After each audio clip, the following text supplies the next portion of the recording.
কারো মনে কষ্ট দিয়েছো, সে যদি তোমাকে রিপিট কষ্ট দিয়ে দেয় তাহলে তুমি বেঁচে গেলে। কথা বলেন না।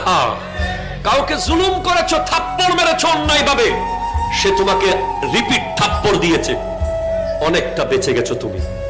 সে তোমাকে রিপিট লাথি মেরেছে, তুমি বেঁচে গেছো। রিপিট গালি দিয়েছে, তুমি বেঁচে গেছো। কিন্তু সে যদি চুপচাপ চলে যায়, থাপ্পড় খেয়ে যদি চলে যায়, গালি খেয়ে যদি চলে যায়, আপন ভাইকে গলা ধাক্কা দিয়ে বের করে দিয়েছো জাগার জন্য, আপন চাচাকে এলাকা ছাড়া করে দিয়েছো, সে যদি চুপচাপ মসজিদের জায়নামাজে এসে বসে আর যদি বলে আল্লাহ সবাই ছেড়ে দিলে তুমি তো আছো,